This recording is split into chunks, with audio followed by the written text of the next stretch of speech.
तर ही थेट दृश्य आपण मुख्यमंत्र्यांची बघतोय कोल्हापूरमधून मिसळ कट्टा या कार्यक्रमामध्ये मुख्यमंत्री हे सहभागी झालेले आहेत आणि इथेच मुख्यमंत्र्यांची मुलाखत देखील होणार आहे।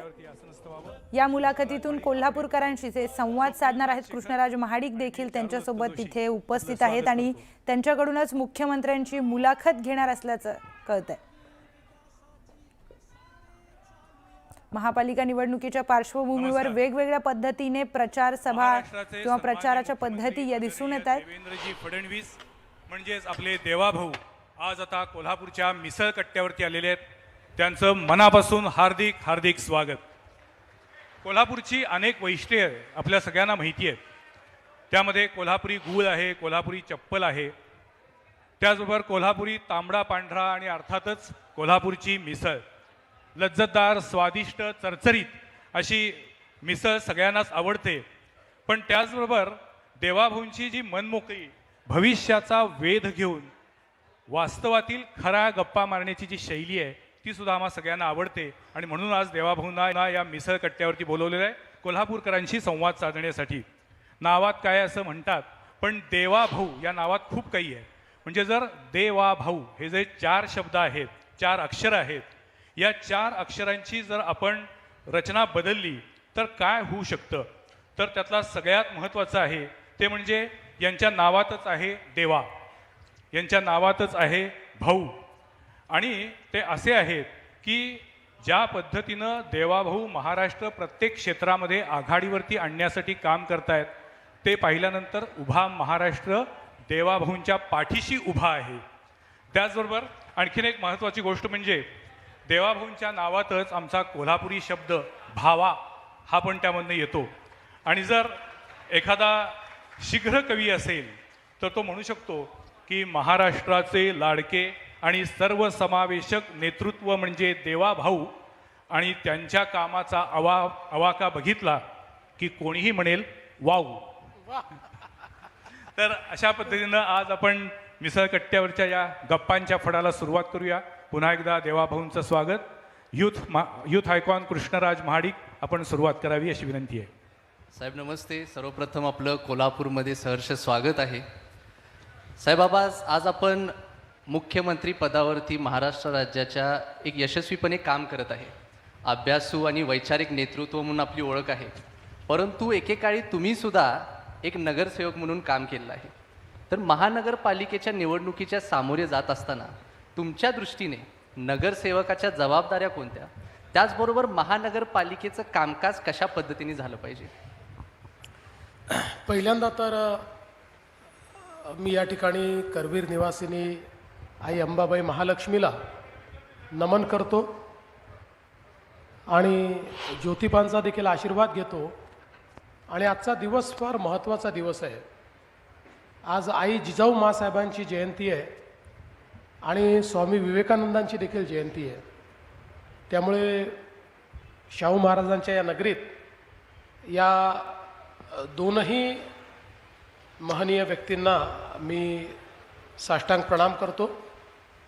आणि अतिशय महत्त्वाचा प्रश्न तुम्ही विचारला आहे। मी 2 वेळा नगरसेवक होतो, 2 वेळा महापौर होतो, त्यामुळे महानगरपालिका जवळून बघितली आहे। आणि नगरसेवकाचं काम काय, महापौराचं काम काय, तर अनेक वेळा मी नगरसेवक जे निवडून येतात त्यांच्या प्रशिक्षणाला जातो आणि त्या प्रशिक्षणाला गेल्यानंतर पहिल्यांदा मी गमतीने सांगतो की नगरसेवक म्हणजे कोण, तर ज्यांनी मागच्या जन्मी पाप केलं तो नगरसेवक होतो आणि ज्यांनी महापाप केलं तो महापौर होतो। याचं कारण फर्स्ट पॉईंट ऑफ कॉन्टॅक्ट हा नगरसेवक आहे आणि त्यामुळे प्रत्येक गोष्टीला जबाबदार हा नगरसेवक आहे। गटारी तुंबली तरी तोच आहे, लाईट बंद असला तरी तोच आहे, ॲडमिशन पाहिजे तरी तोच आहे आणि हक्काने लोक त्या ठिकाणी त्याच्याकडनं कामही करून घेतात आणि प्रसंगी 4 शिव्या देखील देतात। त्यामुळे नगरसेवकाचं काम जे आहे हे फर्स्ट रिस्पॉन्डर ज्याला म्हणतो अशा पद्धतीचं हे काम आहे। दुसरं काय की आपल्या एकूण राजकीय व्यवस्थेमध्ये लोकांना इतकं कन्फ्युजन आहे, ते नगरसेवकाचं काम हे खासदाराला सांगतात, खासदाराचं काम हे नगरसेवकाला सांगतात, अजून कोणाचं तरी काम आमदाराला सांगतात। त्यामुळे तो थोडा आपला जो सेन्स आहे तो अजून तेवढा असा डेव्हलप न झाल्यामुळे, पण मला असं वाटतं की प्रायमरी जबाबदारी नगरसेवकाची काय आहे, तर जेव्हा आपल्याकडे महानगरपालिका तयार झाल्यात तेव्हा नगरसेवकांना नगरपिते म्हणायचे. नगरपिता आहे त्याचं नामाभिमान होतं. पण कालांतराने हे लक्षात आलं की यांना पिता नाही राहायचं आहे. पिता हा अधिकार गाजवतो, यांना सेवक व्हायचं आहे. आणि म्हणून आपण ते नाव बदललं आणि नगरपित्याचे नगरसेवक झाले. आणि म्हणून आज आपल्या महानगरपालिकेमध्ये रिसोर्स मोबिलायझेशन असेल, रिसोर्सचे योग्य डिप्लॉयमेंट असेल, या सगळ्या गोष्टींकडे लक्ष देणारा हा नगरसेवक.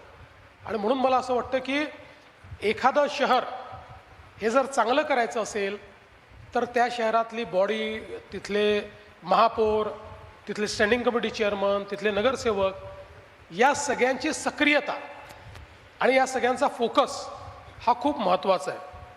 मी अनेक वेळा म्हणतो की अलीकडच्या काळामध्ये बऱ्याच महानगरपालिकांमध्ये असे काही नगरसेवक मला पाहायला मिळतात की जे स्वतःला आपल्या एरियाचा मालक समजतात.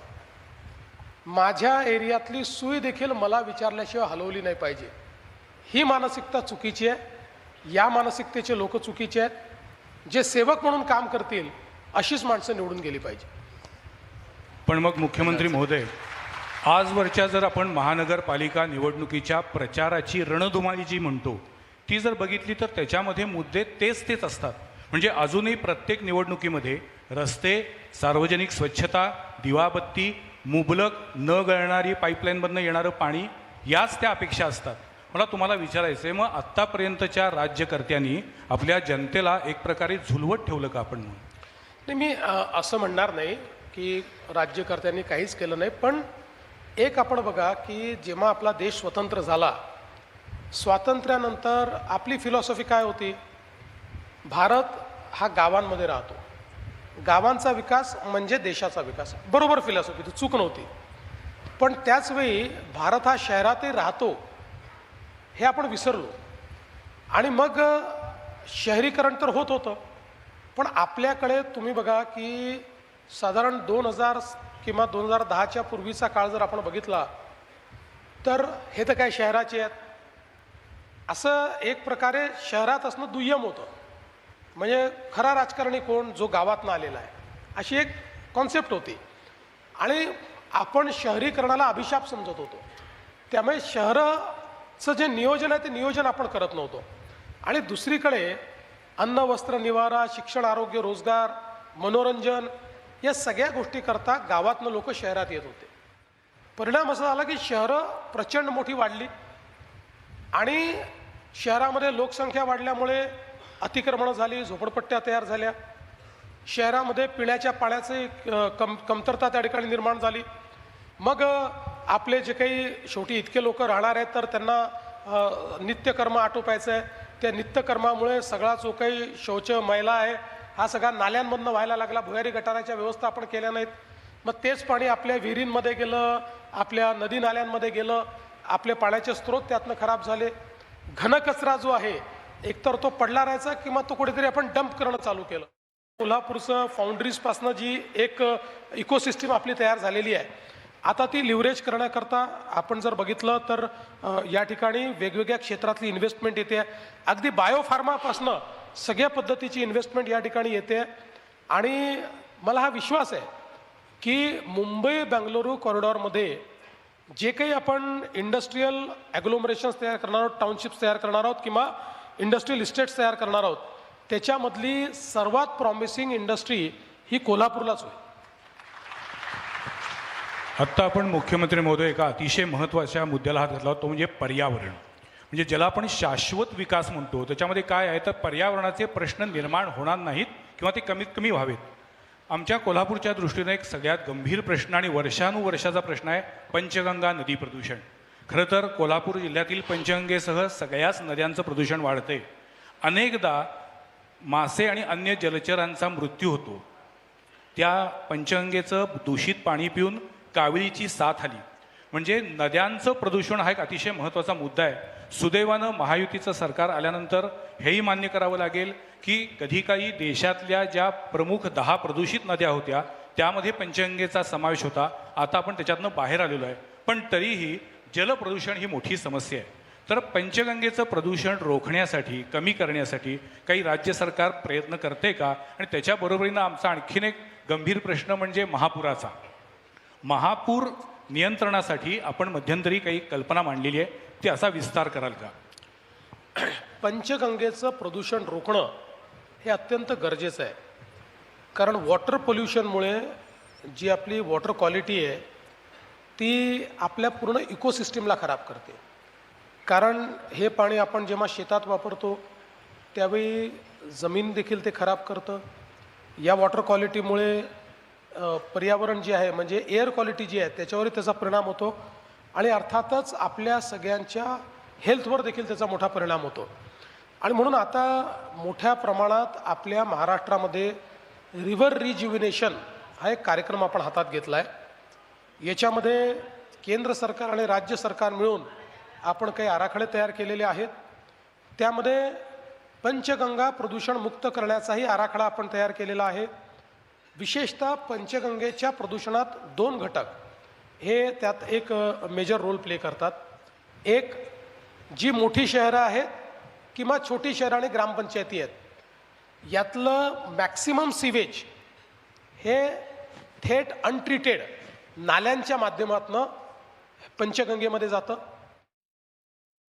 स्पोर्ट्सची एक इकॉनॉमी आहे, एक स्पोर्ट्सची अर्थव्यवस्था आहे आणि आता खेळाडू हा व्यावसायिक होतो आणि त्या खेळाडूला आता खेळाच्या मैदानासोबत न्यूट्रिशनिस्ट हवा आहे, न्यूट्रिशनची एक त्या ठिकाणी गरज पडते, फिजिओथेरपिस्टची गरज पडते, वेगवेगळ्या पद्धतीच्या कोचेसची गरज पडते. आणि म्हणून आपण खेलो इंडियाच्या माध्यमातून आता या संदर्भातले काही इनिशिएटिव्ज हातात घेतले आहेत. पहिल्या टप्प्यामध्ये आपण पुण्याच्या बालेवाडीमध्ये खूप इम्प्रूव्हमेंट केल्या. आता एक स्पोर्ट्स युनिव्हर्सिटी आपण नागपूरला तयार करतो आहे, एक स्पोर्ट्स युनिव्हर्सिटी आपण संभाजीनगरला तयार करतो आहे. पण मला असं वाटतं की कोल्हापूर एक अशी जागा आहे की ज्या ठिकाणी या सगळ्या गोष्टीचा विचार झाला पाहिजे. आणि म्हणून मी आजच आपल्यातल्या एका खेळाडूला म्हणजे तुम्हाला हे आश्वस्त करतो की वर्ल्ड क्लास स्पोर्ट्स इन्फ्रास्ट्रक्चर आम्ही कोल्हापूरमध्ये उभं करून दाखवू. आत्ता आपण खेळाविषयी बोलतोय, पण आमच्याकडं साहेब वर्षानुवर्ष ताकतुंबाचा खेळ चालतो. म्हणजे कोल्हापूर शहराची हद्दवाढ महानगरपालिका अस्तित्वात आल्यापासून आत्तापर्यंत 1 इंचानंही कोल्हापूरची हद्दवाढ झालेली नाही आहे.